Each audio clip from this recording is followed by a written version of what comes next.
Tutorial video na muna tayo mga kadaba kung paano ang pag-edit ng movement ni mga kadaba. Ganito lang mga kadaba ang tamang kanya lang kung paano mabuo yung pangalan niyan mga kadaba, yung love niya mga kadaba.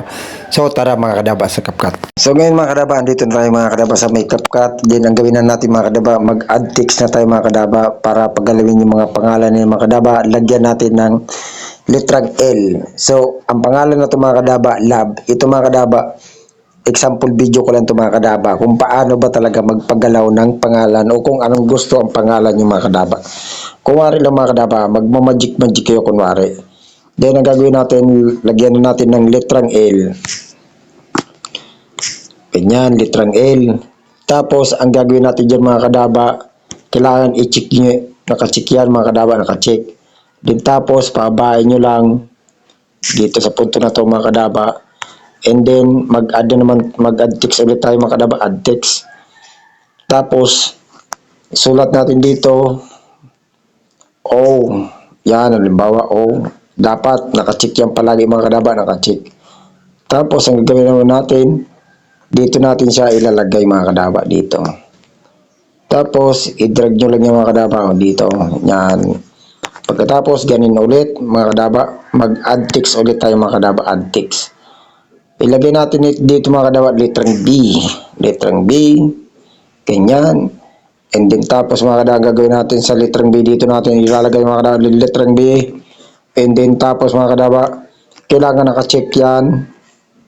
And then i-drag nyo lang yung mga kadaba, yung letrang B na yan mga kadaba, pahabain nyo lang yan. Ngayon pag okay na siya mga kadaba, ang gagawin natin dyan mga kadaba, i-touch yung screen at add text na naman tayo mga kadaba, add text. Lagyan natin letrang E. E naman mga kadaba. At siyempre si letrang E, ilalagay natin dito mga kadaba, si letrang E mga kadaba dito. Dito natin ilagay si letrang E mga kadaba. Dito. Yan. Tapos ang gagawin natin yan mga kadaba, palitin na natin. Kailangan i-check din yan mga kadaba. So kailangan mga kadaba naka-check para hindi kayo magbalik-balik dun sa dati. Magulit-ulit kayo niyan mag-edit niyan. Kaya kailangan naka-check yan palagi. Tapos, batakin nyo lang, paunahan para umaba lang siya mga kadaba. So ngayon mga kadaba, ang gagawin natin dito, maglagay na tayo dito ng keyframe mga kadaba. Dito na tayo mga kadaba maglalagay ng keyframe kung saan yung pagmumukha ni kadaba nyo parang masungit tapos gagawin natin dito mga kadaba yan. Pag pikit na mata nyo mga kadaba, dito na tayo maglagay ng keyframe. Dito unahin natin yung sa taas mga kadaba, yung letrang L. Lagyan natin ng plus diamond. Tapos ang gagawin natin dyan mga kadaba, pag nalagyan na ng plus diamond, pati itong nasa baba, lagyan din natin ng plus diamond. Ang tawag yung mga kadaba, keyframe. Yan, sa mga baguhan dyan baka hindi nyo pa alam, keyframe ang tawag dyan. Yan. Tapos dito mas baba, yan, plus diamond ulit. So ngayon pag nalagyan na, dapat kasi mga kadaba, pantay-pantay kasi mga kadaba.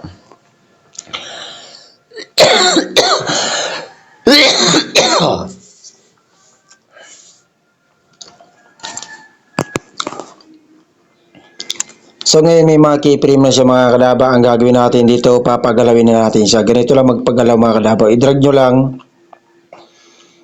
Tapos, yan, paglaruan nyo lang siya mga kadaba. Ganyan lang, paglaruan nyo lang siya. Hanggang sa punto na kung saan mag-iba-iba na yung movement niya. Antayin natin kung saan padilat si kadaba nyo. Yan, dito na siya. Nagdilat na siya. Tapos, palitin nyo na. Pag kasi nga, nakadilat na siya mga kadaba. And then, dito na siya mga kadaba. Yan. Ilagay na natin mga kadaba sa tamang posisyon. Dito mga kadaba. Dito. Dito natin ilagay. Yan. Dito. And then, tapos, ang gagawin natin dito mga kadaba, yung nasa baba naman. Okay na yun. So ngayon, habang naka-highlight yan, may puti siya naka-highlight. Ang gagawin natin dito mga kadaba, itong letrang O naman mga kadaba, papagalawin na naman natin yan, paglalaroan na naman natin. Ganyan mga kadabaw. Ganon-ganon lang ulit mga kadaba ang gagawin nyo. Paglalaroan nyo lang din hanggang sa kadaba nyo dumilat at doon nyo ilagay yung litra sa tamang posisyon. Ganon lang mga kadaba. So ganon mga kadaba ang pag-edit ng pangalan na nabuo. Kunwari lang mga kadaba. Kasi nga dito kasi mga kadaba, actingan lang to na siyempre para may pang-release din kayo mga kadaba. Diba? Siyempre mga kadaba, kung nawawalan kayo ng pang-content, wala na kayo maisip, ganito lang ang gagawin nyo mga kadaba. Ayan, dito natin ilagay si litrang O sa ano. Dito dapat kasi pantay-pantay mga kadabaw. Ngayon, yung litrang O na yan, papalakihin na natin. Ayan, ganyan. Tapat lang natin mga kadabaw dito sa baba, dito. Yan. Tapos mga kadaba, ang gagawin natin dyan mga kadaba, ang gagawin natin dito sa kasunod, yung litrang ano naman mga kadaba, litrang B, dito naman tayo sa unahan. And then ang gagawin natin mga kadaba, paglaruan na naman natin ulit, dito naman tayo maglagay ng ano, sa litrang B. Yan. Tapos, paglaruan nyo lang ulit yung mga kadaba dito. So, ganyan lang mga kadaba, pinaglalaruan mga kadaba. Ganyan lang. And then, yan. Litrang B. Yan. Siyempre mga kadaba, kapag pinaglalaroan nyo yan mga kadaba, parang gumaganda yung content nyo, di ba mga kadaba? Napakalipit di ba mga kadaba, kung parang nabuo. Nako.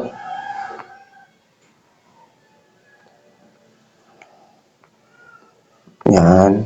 Ngayon, pag malaki-laki na siya mga kadaba, pag okay na siya, lagyan na natin dito mga kadaba, tapat na natin dito. Kasi nga, nabuo na yung dalawa. At isunod na naman natin dito mga kadaba, yung litrang E na naman mga kadaba, ang kasunod niyan mga kadaba, litrang E. Litrang A, dito na tayo sa pinakababa. Malapit-lapit na tayo matapos mga kadaba. So ngayon, gagawin natin dito, paggalawin na natin yung litrang A. Yan. And then tapos, dito. Tapos, dito na naman sa taas. At pagkatapos, ganito na naman. At pagkatapos, dito na naman mga kadaba. And then, dito. Basta mga kadaba, paggalaw-galawin nyo lang para kunwari talaga minamagic nyo yung pangalan kung paano mabuo. So, ganyan lang mga kadabaw. Para kunwari minamagic nyo yung pangalan. Diba? So, dito na mga kadabaw, malapit na tayo mataas mga kadabaw. Ang gagawin natin dyan. Yan, ganyan. Yan. Tapos, lagay nyo lang dyan mga kadabaw.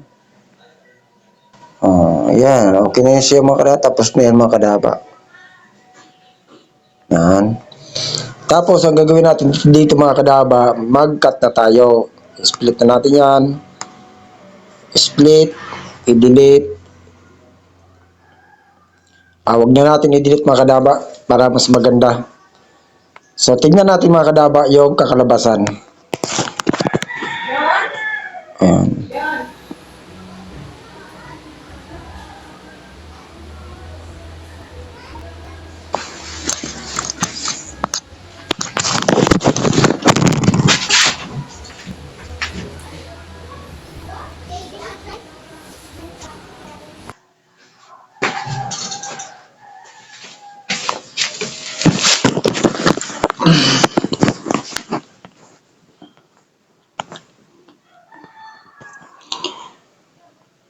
So, try natin i-play mga kadaba.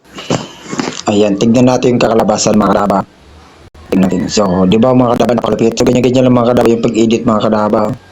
Di ba? Napakagaling talaga naman, no? Nabuhay pangalan. So, ganun lang mga kadaba yung pangalan. Okay na siya. Ngayon, pag okay na siya mga kadaba, ang gagawin natin dyan mga kadaba. Para magpantay-pantay mga kadaba, ang gagawin natin dyan. Dito na tayo mag-cut mga kadaba. I-touch, split, then i-delete. Pati ito nasa taas mga kadaba. split,